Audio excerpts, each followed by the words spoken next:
Hello, hello, hello. Good evening, you guys. Well, evening for us on live here. Hey, April, how you doing?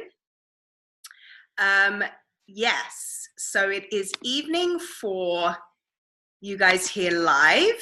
It will be, what am I doing here? It will be whatever time of day that you're watching the replay. I love it. I'm just adding some people who are in the waiting room, so bear with me just a couple of moments. Hopefully everybody is doing well. Everybody should be muted. I want to make sure there's no background noise. Hi, Steffi. Hi, April. I think you guys can use the chat button. If you are on your computer, you can go down onto that chat and there we go. And ask any questions or say hey. I would love, love, love for you guys that I don't know very well to let me know where you are calling in from, where you are viewing from. I would love, love, love that. All right, so bear with me 1 second. There we go. I think I should be on the big screen for everybody to see. Hi guys, it's such a pleasure to be here with you this evening. For those of you that don't know me very, very well, I'm Sabrina. My name is Sabrina Militello. It's wonderful. April is from Palo Alto. I think I said that right. Sometimes words don't sound the same if you don't have an American accent saying them, so I'm very conscious of that. Palo Alto, California. I know Steffi, if she is watching live, she's actually in the UK, unless she's in New York, where she is sometimes. So, hey, girl. So she's committed because it's midnight there, right, Steffi? So, guys, I wanted to come on here this evening and share with you just some very practical kind of tips and tricks and guidelines and best practices when it comes to nutrition, because I know from my own personal journey, and I'll share that with you in a second, but also from the hundreds of women that I've worked with in the last 8 or 9 years that I've been in the fitness industry, that nutrition is the biggest, most dark cloud almost of the entire health and wellness and weight loss and all of that journey. Nutrition is the piece that has the massive question mark next to it. It's the piece that everybody kind of is like, ah. So I want to remove that question mark, replace it with an exclamation point, and just make it super simple. Because I know that the diet industry, I mean, it's there to keep us confused, right? So that we continue to spend money on shit that doesn't work or doesn't serve us. So I wanted to come in and share with you guys, and thank you for joining me and sharing your time and your energy with me, just to kind of clear some of that up. And I've got some notes written over here to make sure I stay on point. For those of you that work with me closely, you know that I can sometimes ramble and I can sometimes get overexcited about certain things. So I'm going to try and keep it in to respect everybody's time. So there will be time for Q&A at the end for us to have like a little bit of a conversation. So if there are any questions that kind of pop into your mind as I'm going through the content, then just type them away, send it off into that chat box, and I can scroll through that and answer those as we go. Or you can save your questions for the end and we can legit have a conversation. So I want you to type in the chat, if you are available, if you're near a computer, you're not driving, whatever it is that you're doing, what your biggest struggle with nutrition is. Like, scan your mind and figure out what your biggest struggle when it comes to nutrition is. Because I know for me, and I'll share a little bit of my story while you're thinking through that. For me, it was guys, like I gained almost 100 pounds. I'm not kidding. Like, a lot of people ask me, how on earth did that happen? I'm almost ashamed to say that I didn't even, like, for some of it, I didn't even notice. That sounds absurd, right? But I was at university. My husband and I, who is now my husband, and I had just started dating. So there was a lot of like date nights and food, and he's from a big like Italian family, so all the food. I'm from an African family, so even more food. It was just that season of life where there was a lot of change and a lot of growth, if you know what I mean. So it was just food for me was something I use to celebrate, something I use to make myself not sad, something I used as a flogger for me. If I'd eaten something that I know I shouldn't, I was the bad person and I would flog myself over it, right? So I had a very tumultuous relationship with food, and through that whole weight gain kind of situation, and then the reverse of that, of trying to lose the weight afterwards, I developed an eating disorder. I had disordered eating. I had a very negative relationship with myself, all because of the way I looked like, wow, English, the way I looked. And that was basically all around nutrition. It was all around food. I didn't know what to do. I didn't know what was right. I thought carbs were the enemy. I thought that everybody should eat all the protein ever because that's how people get skinny. Like, I didn't know. And then I would watch the Victoria's Secret fashion show and want to kill myself, or be like, oh my gosh, like what do I do? So as you can tell, there was a lot of questioning and lack of clarity. And from the comments, I'm seeing that weight gain and maintaining your weight, fat loss, all of this thing around our body composition, those are the things that are the question mark, right? So you guys are on that same page as me, which is good to know. It's good to know now that I wasn't alone, because it really felt very, very lonely and very just like a cycle that I couldn't get out of. I don't know whether you guys can feel me on that, if you share that kind of feeling. So where I find myself now, after 4 years, it took me nearly 4 years to lose almost 100 pounds. Like, to say that the journey was a nightmare is putting it mildly. Like, it was not straightforward. I did all the wrong things: fad dieting, trying to look for quick fixes, all of that. Cutting off cow's milk and using healthy substitutes. Dairy can be tough, and we'll get to that when I get into the content, because food macronutrient kind of breakdowns is part of what we're going to talk about. So good question, Steffi. So now I find myself in this position where, going through all of that, I kind of came to the end of my journey. Like, I'm always working to be healthier and to be better, and that's something that I always want to do. But I came to kind of that point where I was maintaining my weight now, and I realized that this was a big issue for a lot of people. Like, for you ladies that work with me often, you know that I always say, what one of us goes through, all of us go through. Like, we're never alone when it comes to the things that we question, or the doubts that we have, or the struggles that we have. I'm a firm believer in that. So I realized that if I had struggled that badly, then there must be thousands, if not millions, of women that have that same issue. So I got very educated around nutrition, and it jumped in, like, that was a jumping off point for my career in the fitness industry. Just making sure nobody else is waiting in the waiting room. So that was jumping off point for my career. And now I've owned a studio. I'm a group fitness instructor. I've been a personal trainer. And now I find myself in this incredible position of being a mindset and lifestyle health coach, as well as a mentor, a motivator, and cheerleader for other women. And I take my role very seriously, which is why I love to share all the knowledge and expertise that I have, because I know that you guys need it. Like, you struggle, right?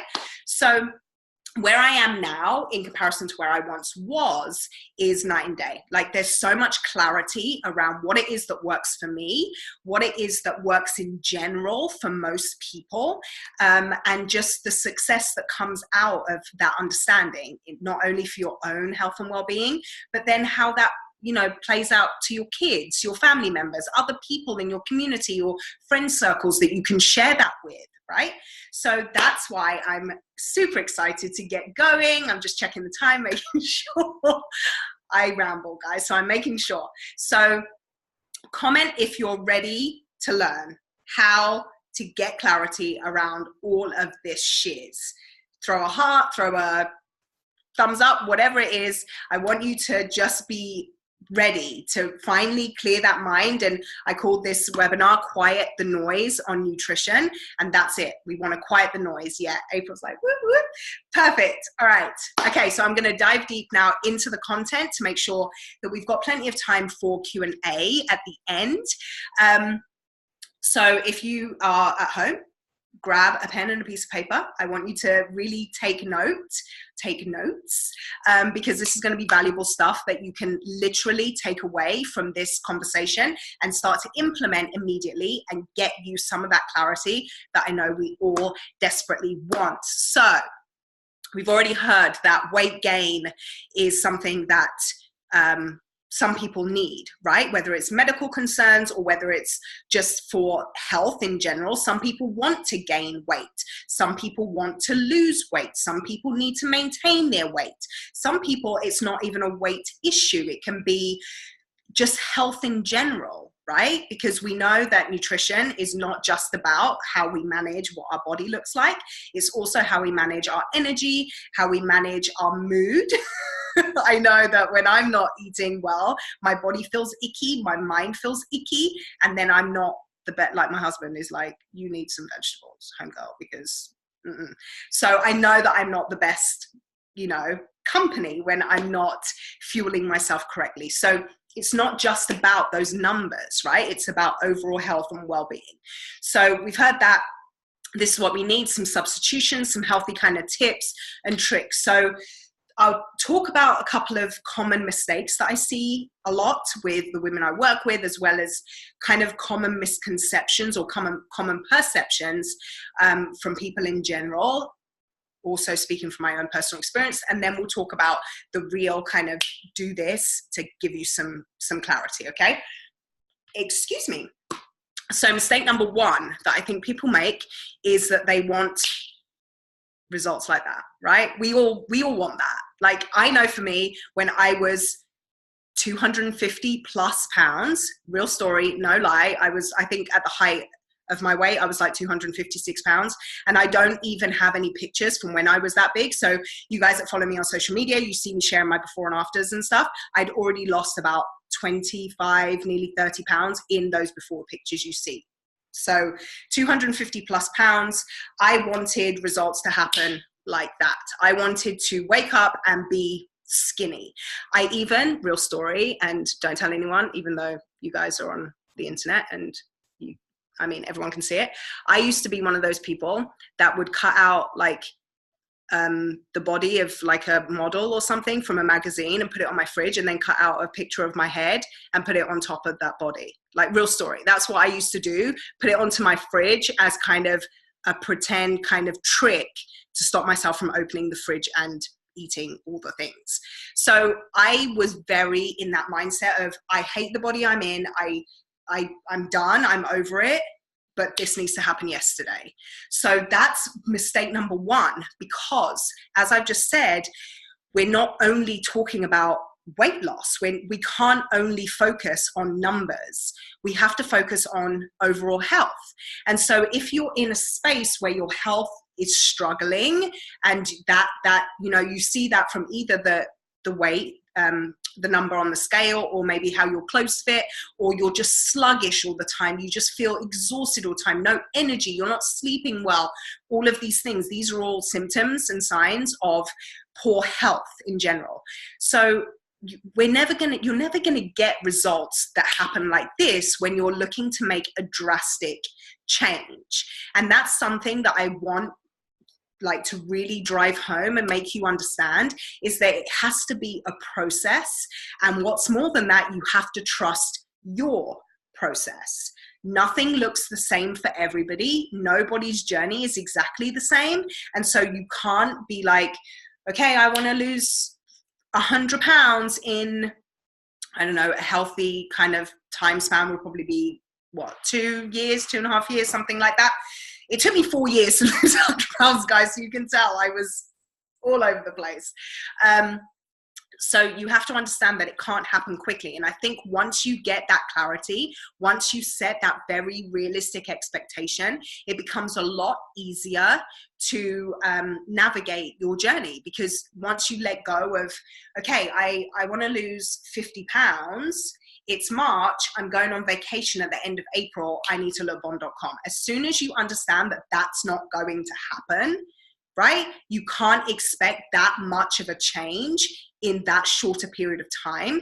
you can kind of let go of some of the pressure, first of all, but then you can actually be putting into place sustainable change. And that's a big piece of the content I'm really going to present, is sustainable change. So mistake number one that I see people making is wanting and expecting results like this. Let it go. It's not going to happen. It's not good for you to have those expectations physically as well as mentally. Mentally, I think, being the most important thing.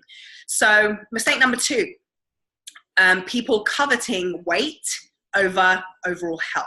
And I've touched on this before, but that, again, that's one of the things that we have to kind of get out of our brain. If you think of your, and I heard this story, or somebody shared this analogy, and it really struck and it just made the point perfectly, was if you think about your weight, how much you weigh is just information. It's just your gravitational pull on the earth. That's all weight is, right? That's all your mass is the gravitational pull that you have on the earth.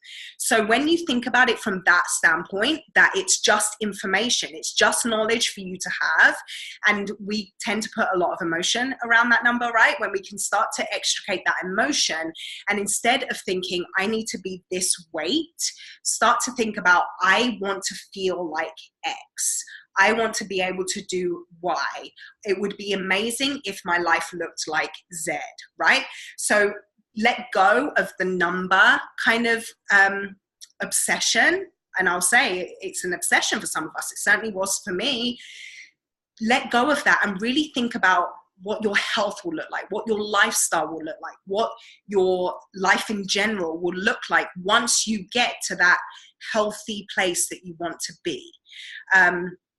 And just to share another story, like for me, 250 plus pounds, like I wanted to be the I was like 130 pounds, something like that. That's what I want to weigh. And for me, like that's not, I mean, I'm 5'7". I have a crap ton of muscle mass on my body.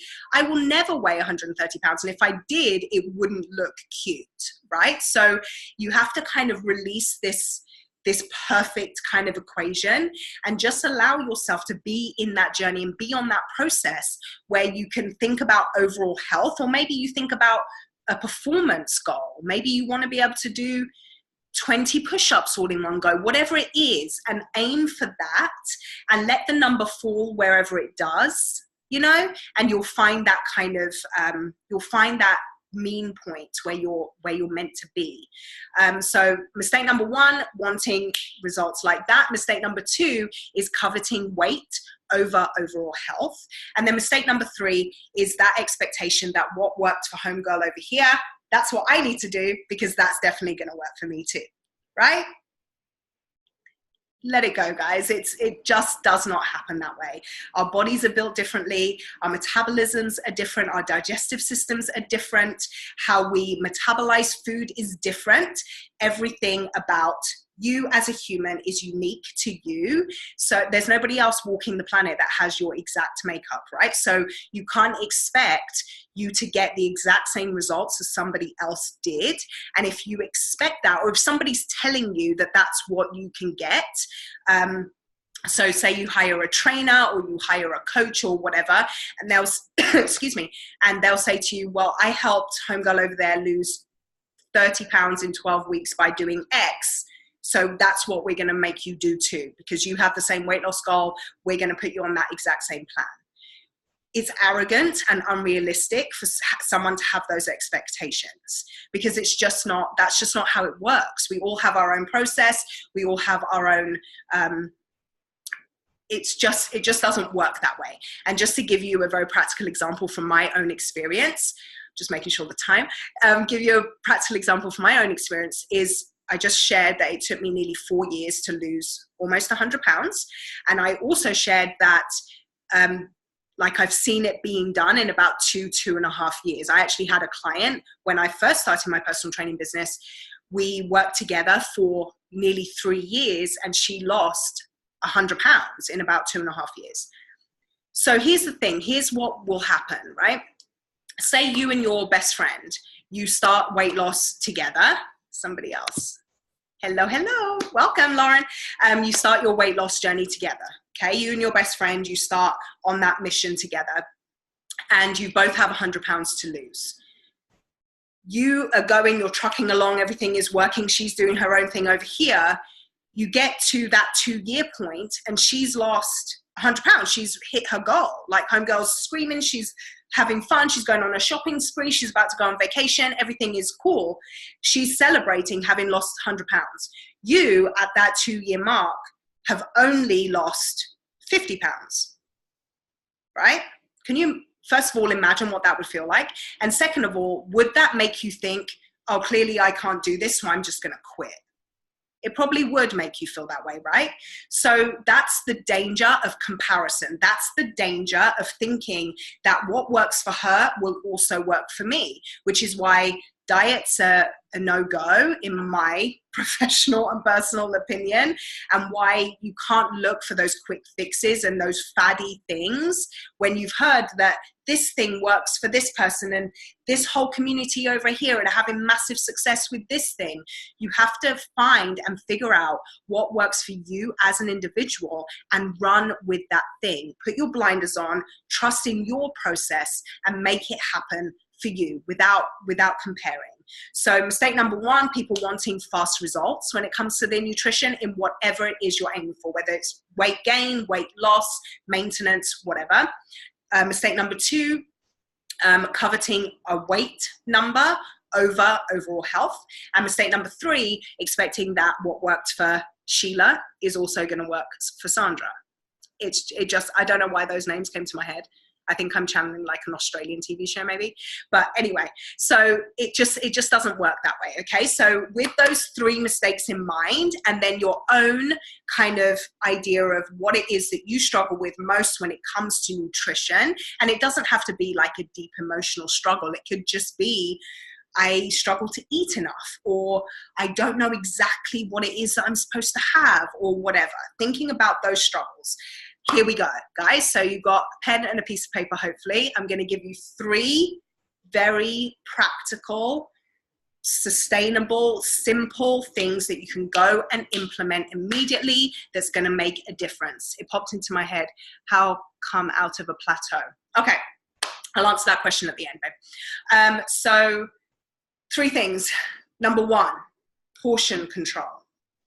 Doesn't sound sexy, doesn't sound exciting. You're immediately thinking diets, you're immediately thinking deprivation, right? That isn't what I'm talking about. Portion control as it pertains to your specific needs, as it pertains to your specific goals. Because it's easy to, okay, let me put it this way. Say you go to a restaurant, and when we first moved from the UK, and Steffi, you'll feel me on this, and moved to the US, I remember the first time that we went out for dinner, Gio and I went out for dinner, and I ordered, like, I think we went to the Cheesecake Factory, so maybe I shouldn't have been surprised, but I ordered a burrito because, hello, it was our first weekend in America, and I'm like, holla, I'm going to eat a burrito. So we ordered the burrito, and I'm not kidding, this thing was as big as my face. It was bigger than my face. It was huge, covered the entire plate. And I looked at it, and I was like, okay, bring it on. I'm going to see what I can do. I can eat, by the way. So I was ready to do some damage. But this thing, I swear that burrito could have fed easily 4 people. Easily could have fed 4 people. So what I'm saying about portion control, and this doesn't just pertain to like juicy, like yummy, bad food like that, bad food. But it also, if you go to a salad bar, if you order a salad at the Cheesecake Factory, the thing comes in and it's in a bucket. Like, it's huge. Portions are massive, and they're only getting bigger. I think the States has had kind of a monopoly on that for a long time, but I notice it now when we go back to the UK to visit family, that portions are getting bigger in places. So understanding portion control from the point of you need to be very particular about what it is that you want to achieve, whether you want to lose weight, gain weight, or maintain your weight, and then be eating the adequate amount of food to allow you to be able to do that. And it is still possible to overeat on healthy food.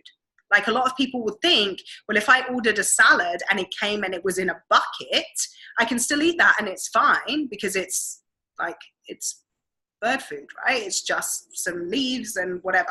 It's still possible to overeat healthy food. So it's very, very important, and we'll talk about this on the next point a little bit more, but it's important to understand that your body can only consume or digest or kind of metabolize a certain number of nutrients out of every meal. Everything else that is like excess, you all know what it feels like when you down a load of water, right?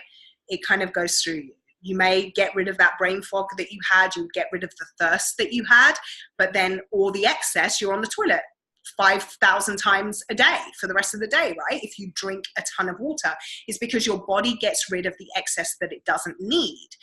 But what happens with food is that it still has to go through the digestive tract. It still has to go through all of those processes.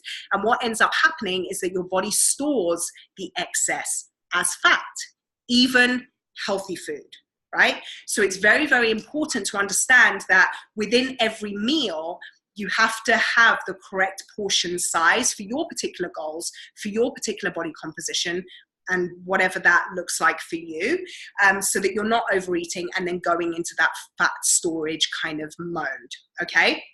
So one actionable thing that I want you to do right now, if you're scribbling away, scribble away, is think about your portion sizes. Just visualize the last meal you ate and think about the size of the portion.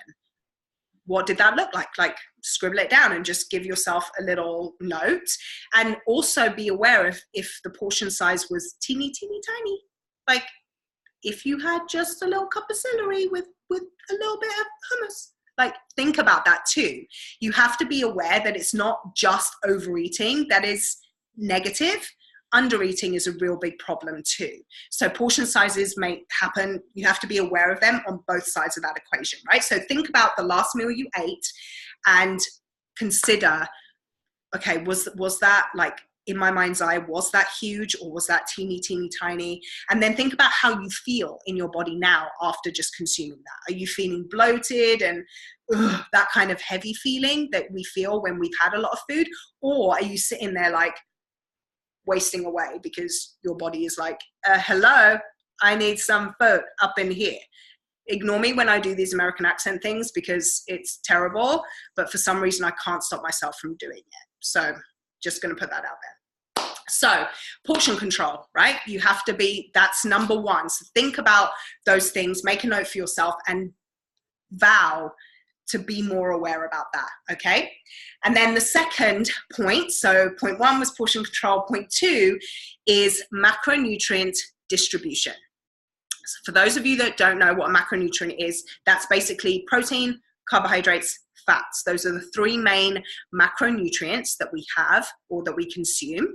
And it's very important, and I'm going to do a little caveat here on the end, but it's very important generally for most people that you have a balance of macronutrients in your system, that there's a very good representation of proteins, of carbohydrates, and of fats in your body, in your food. The difference here that I would kind of put in is specific diets that are designed for people who have specific health conditions. Say, for example, the keto diet has been designed for people who have particular health concerns. So it's gone a little bit crazy with the keto diet. We'll let everybody kind of jumping on it. But the original reason for the keto diet was for people that had a specific health concern and they needed to eat a very high fat, low carbohydrate diet in order to manage their symptoms, right? So if you have a particular health concern, then there may be a macronutrient that will be more, prevalent, is that the right word? Prevalent in your diet, and other ones may take a bit of a backseat. And the other thing is athletic performance. So there's still balance that needs to happen for athletic performance, but there may be either more protein or more carbohydrates depending on the type of activity the athlete is doing. So those are the only kind of two people that I would say there is like they get an extra kind of, okay, you go on, do your thing. Okay, if you have particular health concern or if you are training for athletic performance. For us, generally, it's important that we have balanced macronutrient distribution. Because if you think about everything that we eat, it serves a purpose, right? We eat protein, we eat carbohydrates, we eat fats. All three of those macronutrients serve a particular purpose for our cells, for our organ health, skin, nails, eyesight, mood, clarity, all of these things, they serve a purpose. So for example, just to put it very clearly, if you've ever done like a low carbohydrate diet, do you not feel like foggy in your brain and you feel as if you can't think straight and you're kind of like all over the place? At least in the beginning, it's because your brain needs carbohydrates in order to function, in order to focus. That's one of the purposes it serves. So having balance of macronutrients is important in order for your body to be getting everything that it needs to function optimally. And oftentimes with the women that I work with women I've worked with in the past, in my own experience, when we struggle to sleep, when our mood is all over the place, when our energy dips and dives and goes all over, when we feel just, it's usually because there's a lack of balance in our macronutrients. Either we've been on a bender for the weekend, either eating or drinking all the things, or there's stressful time of life and so we're not paying attention to what we eat, or you've been on vacation and you come home and you're like, what is happening? You know, all of these things is because we're out of balance with our macronutrients. So nutrient absorption, and I talked about this words are hard. I talked about this previously, that our bodies can only absorb a certain amount of a particular nutrient in one go, right? So when it can't do that, it stores the rest as fat, right? And actually, a lot of our foods, a lot of the nutrients that we eat are fat soluble, which basically means that they need other nutrients, usually a fat source, in order to digest and uptake the nutrients correctly. So if you're having a diet that's either very low in fat, like it was fashionable in the 80s, or very low in carbohydrates, like it seems to be very fashionable now, or very high in fat or whatever, your body's going to be off. It's going to be off in not being able to function in the way that it needs to. Right? So macronutrient distribution is very, very important, not only to serve the purpose of what your body needs, but also to give you maximal nutrient uptake so that your body's actually using the food that you're giving it. I hope that makes sense, because sometimes these big words can get a little bit messy. So I want you to think about the variety that you have in your diet. Are you immediately thinking, okay, I know that I eat mostly X, or I know that I don't really eat that much Y, or I know that I probably should eat more Z, right? Whatever it is, think about, maybe you look back at that last meal again and think about, what was it that I ate? What was the portion size? We've already covered that. But then what was the actual food? Did I have protein in there? Did I have carbohydrates in there? Did I have healthy fats in there? Think about that, because even if you did nothing else with the information that I'm giving you today, if you really really zero in on balancing out your macronutrients, that will make a huge difference, not only in your body composition and your overall health, but in all of those things that we already talked about: your sleep quality, your mood, your clarity, your focus. All of these things will make a huge difference. So if you can see a gaping hole in a particular type of food that you maybe don't eat as much of, or you should eat more of, take note of that, and I want you to put that into action from tomorrow going forward, to have a little bit more variety in your food. And not only in having all three macronutrients represented, but also the variety of like each thing that you're eating. I know for me, I can get stuck in a rut of eating like leafy greens, especially in the summer. And I know that I need to eat more fibrous vegetables more often, because I've got to keep things moving, if you know what I mean, right? So I know that I need to balance it out, and I can't always just eat leafy greens. I need some broccoli in there. I need some asparagus in there. I need some things that have a little bit more density in order to help my system out. The same, if you always eat chicken, that's great. If you're always eating like lean white meat chicken, fantastic. But what about having some fish in your diet, some seafood? Maybe you have some lean beef, something like that. Give your body some variety, because not only is the nutrients quality different, your body will actually uptake those nutrients differently too. I hope that makes sense. So again, actionable item, think back on your general kind of diet and how you generally eat, and are all macronutrients represented in your food, okay? And then, so the first thing that we talked about was portion control. And I gave you the actionable item of thinking back to your last meal and what that portion looked like, how it's made you feel since, and some changes that you could possibly make. The second point that we just finished talking about was macronutrient distribution. Are you getting a good variety of proteins, carbohydrates, and fats in your diet? Again, maybe thinking back to that last meal, kind of assessing and seeing if there's changes that you can make to immediately feel better.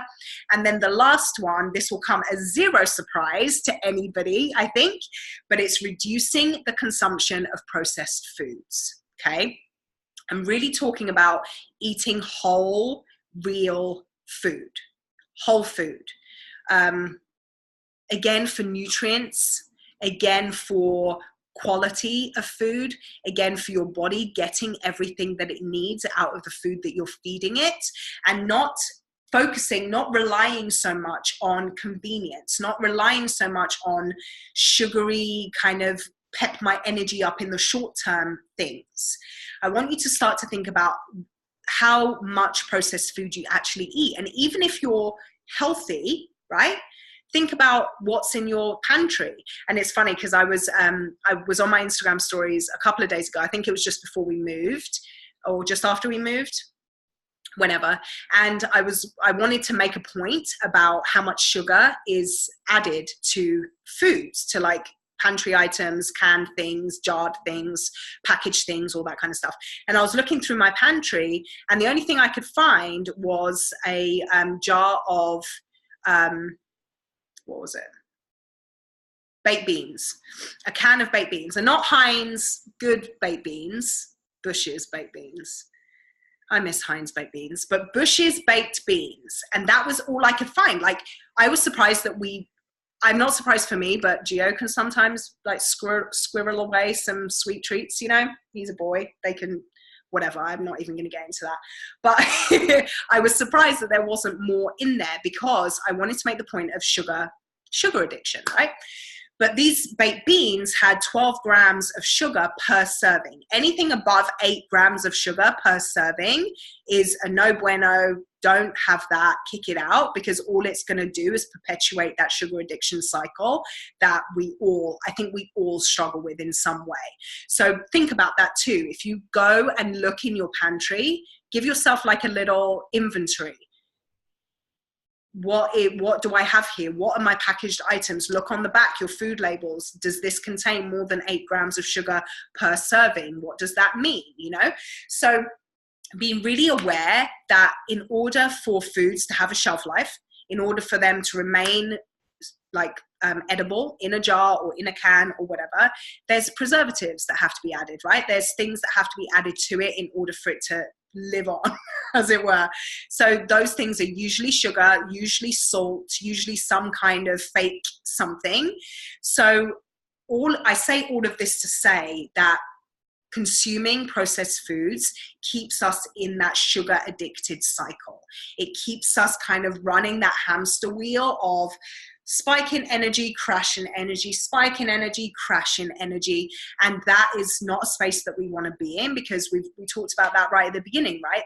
We're thinking about overall health for the long term, sustainable, not quick, like I want this now, I want this yesterday, I want this tomorrow, but thinking about sustaining our health for the long term. So do yourself an inventory of your pantry, your fridge, your freezer, and get rid of those processed foods.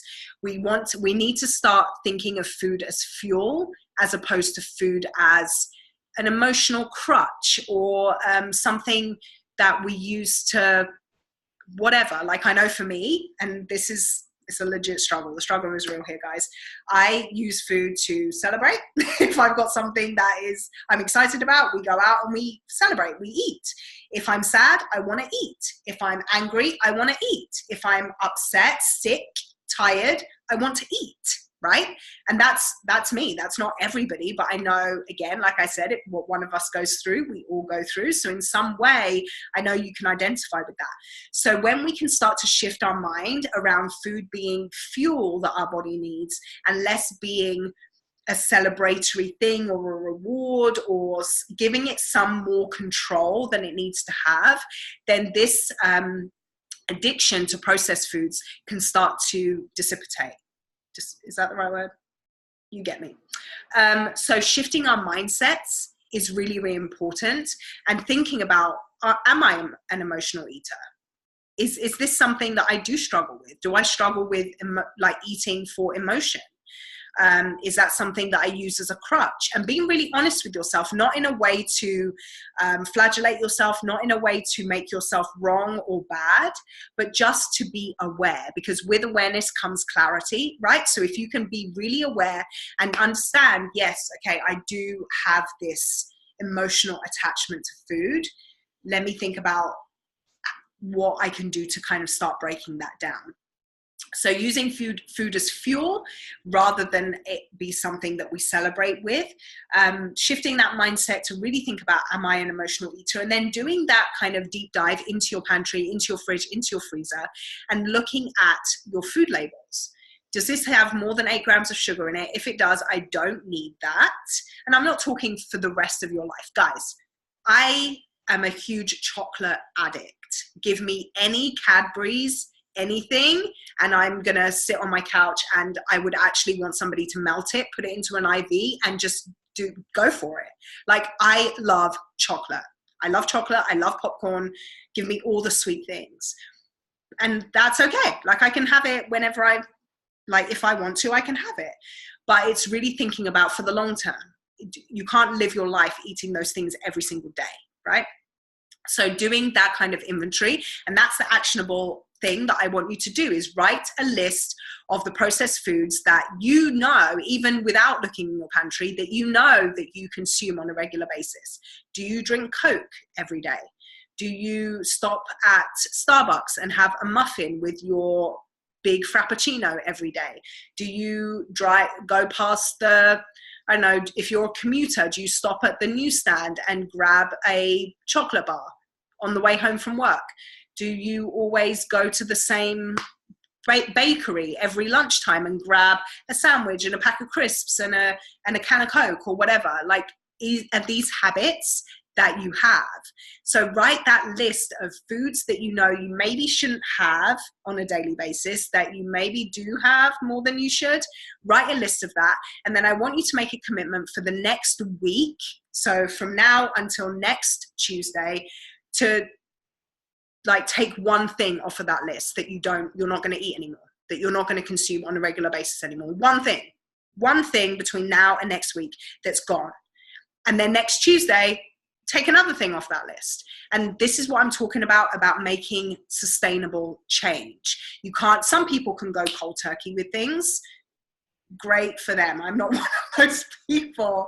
So if you can set yourself up for success and start to remove things slowly, it's going to be less of a shock to your system. It's going to be less of a shock to you emotionally. I know for me, if somebody said to me tomorrow, you're going on a strict diet, so you can't eat chocolate for the next 12 weeks, 1, I'll probably punch them in the face. But 2, chocolate is the only thing that I'll think about.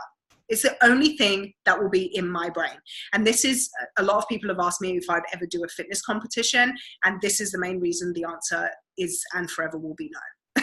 Because as soon as you tell me I have to be straight down the line, strict with something, which means I can't have X, Y, and Z thing, that's the only thing I'm going to think about. And I'm going to act like a baby because I can't have it. I'm going to be moody. I'm going to hate all the people. I'm going to hate my life until I get that thing.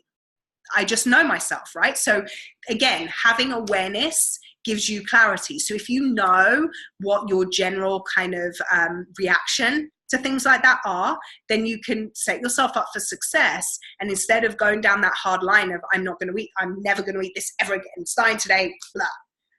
And instead start to remove it slowly, or start to decrease the amount of times that you eat that, then you're going to have a lot more success in removing the processed foods from your diet. Okay, so the actionable item for that last thing is making that list of processed foods that you eat on a regular basis and committing from now until next Tuesday to remove one thing from that list, and then making the ongoing commitment to continue that, removing one thing a week until you have a much shorter list. And the things on that list are every now and again, I will have that because I feel like it, right? Okay, so guys, those are your 3 actionable items. Thinking about your portion control, really being aware of your macronutrient distribution, and again, being very, very aware of how much you consume processed foods. And I really hope that that was helpful.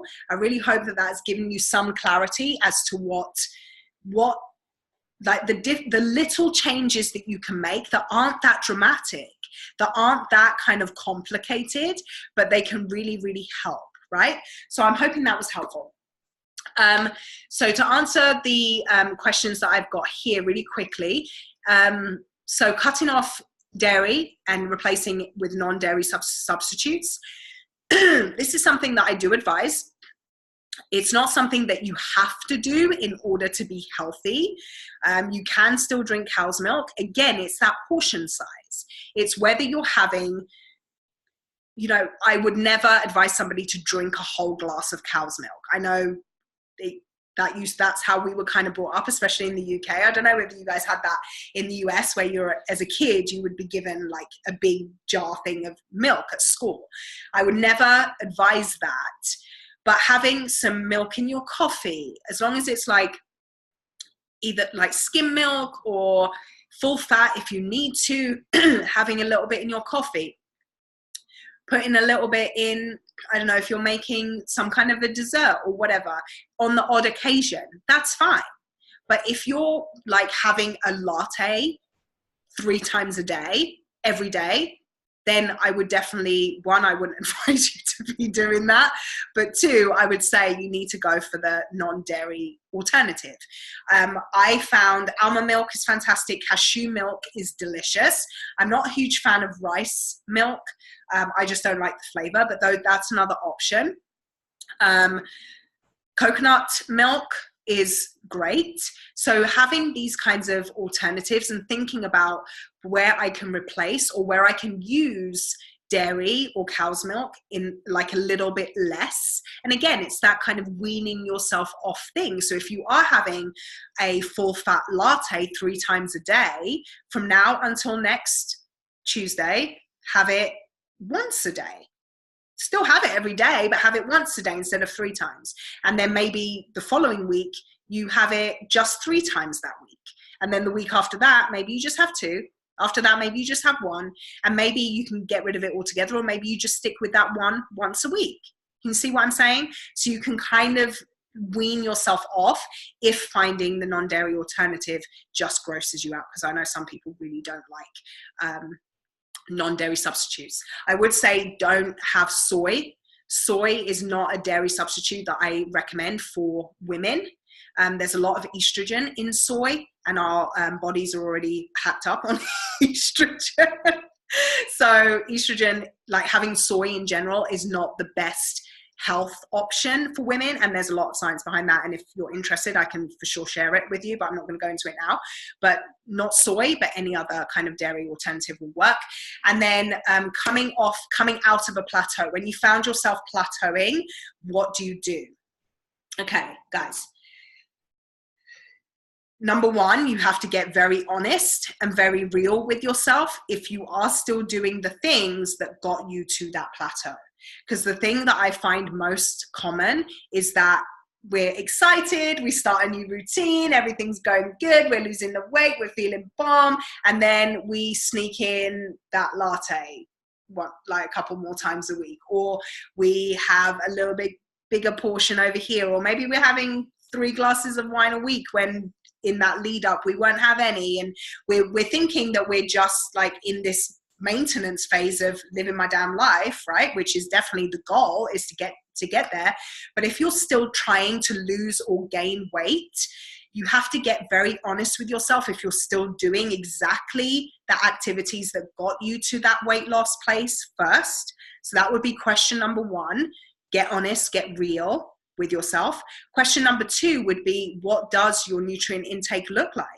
Are you balanced with your macronutrient distribution, but maybe all the carbs you're eating are coming from bread or pasta or tortillas or chips or whatever, and you're not eating things like sweet potatoes and red potatoes and like more nutrient dense carbohydrates. Can you see what I mean? So you have to think about where you're getting your nutrients from. And you may say, yes, Sabrina, I'm doing protein, I'm doing carbohydrates, I'm doing fat. Excuse me. But maybe your protein is you're having, I don't know, a really fatty cut of meat, like beef, instead of having lean chicken. Maybe you're having really oily fish every day instead of cutting that up with some turkey, So thinking about what your food, where your nutrients are actually coming from, and being honest with yourself about that. And then the last two I would say is, what's your sleep look like? Because lo and behold, cortisol is a real thing, and we have to be I see you, Steffi. Sleep is a huge issue for a lot of people.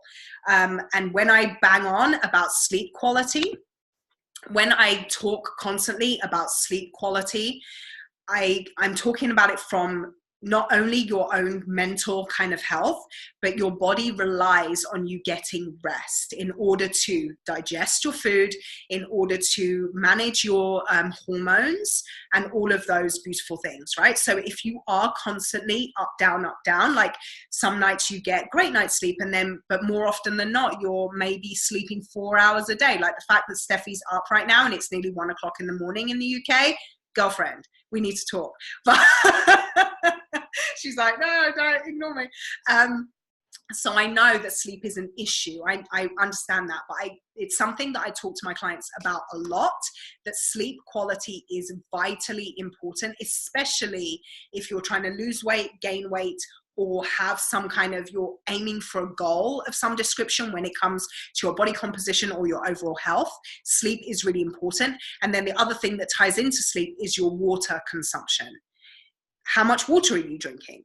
Often thirst feels like hunger. So if you're really thirsty, it's going to make you think, oh, I'm hungry. I need to eat food. I need all of these things, right? So being real about how much water you're drinking. And this is top tip, guys. You need to be drinking half your body weight in ounces of water a day. So if you weigh 200 pounds, you need to be drinking 100 ounces of water a day. And that's if you're sedentary. If you're active, whether you have an active job or you're running around after your kids all the time, or you exercise on a regular basis, that needs to go up. Yes, you're going to be running to the bathroom 5,000 times a day, but your body needs fluids. Our cells need it, our organs need it, our skin, blood flow, all of that need water. So when you're talking about coming off a plateau or figuring out how to get yourself going again, if you've hit a plateau, think about, really be honest about what your diet does look like. Are you still doing the things that got you to that plateau place? If not, rein it back in. 2, what does the quality of your nutrients look like? Yes, you may be getting a balance of protein, carbohydrates, and fat, but if all your carbohydrates are coming from bread or tortillas or potato chips and not from nutrient-dense carbohydrates like sweet potatoes and yams and things like that, that's going to make a huge difference to what your body's doing. So think about the quality of your nutrients, think about your sleep and your water intake. Those are really, really important things. And then if all else fails, yes, Rena, I do that. Are you exercising on a regular basis? Because that will help bump things back up and get you going again. So if the nutrient side of things is kind of, you're still plateauing even when you're doing all the right things, think about energy, a little bit more energy expenditure to help you kind of get over that hump. I hope that answered that question. Okay. All right. So guys, I really do hope this was helpful. I like to share any knowledge and expertise that I have with you, just so that you know that you don't have to navigate this kind of situation alone, especially when it comes to nutrition, where there's a lot of emotion for a lot of people behind the topic, as well as confusion, as well as doubt, as well as big old question marks. I hope this has given you some practical things that you can put in place immediately and start to see some changes. And I would be doing you a disservice if I didn't make you aware of the ways that I can help you do that from a very practical standpoint. I'm not going to go on some awkward, boring sales pitch, but I will let you know that there is a way that I can help you guys kind of work with me so that we can get clarity on all of those things. We can get clarity on the portion sizes that you need for your specific goals. We can get clarity on the macronutrient distribution that you need for your specific goals. And we can really, really do some damage with getting rid of some of those processed foods from your diet and in place, replacing them, crowding them out with some much more beneficial nutritional quality in your diet. So I'm going to put this link up here, and that's a way that you can contact me. For my clients that are on here, you guys know where to get a hold of me anytime you need me. But for you guys that, excuse me, that I haven't worked with before, this link right here takes you to my Facebook business page Messenger. So you can just shoot me a message and say, hey, Sabrina, I was on the webinar. I would love, love, love to know how we can work together to get a hold of what it is that I need to turn around in my diet. So that's it. I think that's it. Oh my gosh, it's 8:56. Yay! For those of you that hopped on a little bit late, I was sharing with the ladies that I tend to sometimes ramble and get overexcited. So I was kind of concerned that I wouldn't be able to mash that into an hour, but there we are. Yay, I'm so excited. So I want you guys to know that exactly how you are is perfect. And I did a big kind of very passionate talk on my Facebook page yesterday about this exact topic, that we need to get out of our heads that we will be happy if, we will be happy when, we'll be satisfied when this happens, we'll be happy with ourselves if this happens, and start to really, really accept yourself for who you are, right? There's nobody else on this planet like you. There's nobody else that has the same perception and viewpoint and skills and personality as you. And you need to own that. You need to let go of this idea that you need to look a certain way or be a certain thing before you're worthy of your own respect. So if nothing else comes out of this conversation, if you took a bunch of notes, but then you put that notebook away and you don't actually make any practical change, I want you to hear this. You are perfect exactly as you are. You don't need to make any kind of change to who you are. I'm always a proponent of being our best selves. So if you see a way that you can be living more fully, you can be living more joyfully, then do the things to get you to that space. But understand that there's nothing wrong with you. You are a good person and you deserve good things to happen to you. Guys, I love you so much. Thank you for taking the time to spend with me this evening. For those of you that will be watching the replay, the link is right there for you to get in contact if you need anything. I would love to be in further conversation with you guys.